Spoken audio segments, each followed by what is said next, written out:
So the latest Mini 5 Pro and its latest gimbal guard cover, that's this little fella just here, which I call the GIMP mask. I think you saw that in my review video. And today's video is all about this gimbal guard cover. I've seen one or two comments on forums, and there's a couple of subscribers that have reached out to me and they've said to me, Nobby, do you think that this gimbal guard cover is a good idea? I'm struggling to get it on and off. Well, that's what today's video is all about. It's about showing you how to put this gimbal guard cover on the simple way. Let's do this.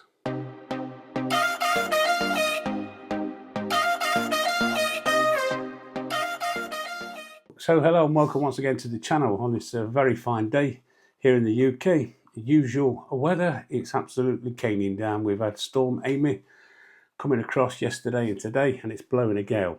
So today's video is all about this little fella, this gimbal guard cover, and if you've been having problems with it, I'm going to show you my theory and my way of putting it on to make it a lot more simpler for you. So let's get straight into the video, try and do a bit of a close-up and explain exactly what's going on. So the first problem that we have with this gimbal guard is that these props, let's try and focus this, these props actually lock. When the motors spin, you can just see in there, look, that when it's pressed in, it's loose. And when the motors open, that propeller is now locked. And that's one of the problems when you come in to fold your props in. Sometimes they're a little bit stiff. So basically, if you push the prop inwards, that allows it then to become unlocked. Now the next thing is, if you noticed on the gimbal cover, there's a little lug just here, and that needs to fit in that slot just there.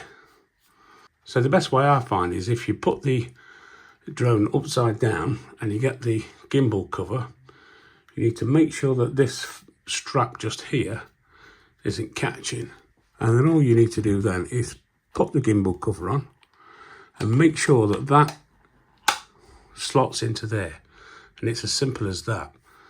And then all you need to do is spin the drone around, and these props, if you just press them slightly, they will fold underneath that cover, as you can see just there.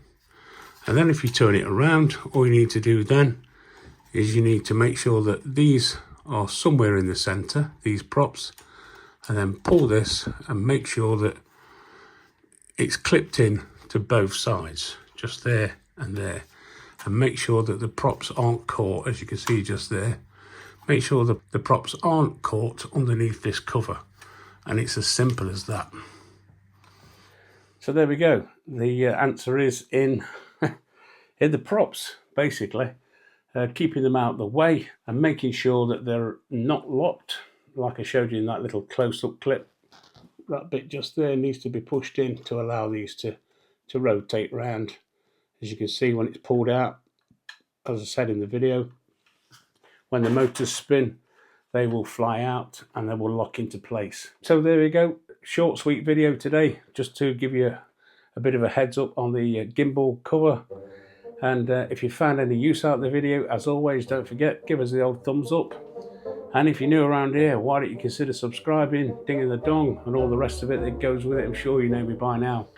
And you might like to watch those videos I've chosen for you over there. And if you do, I shall see you over there. Thanks for watching. We'll see you in the next one.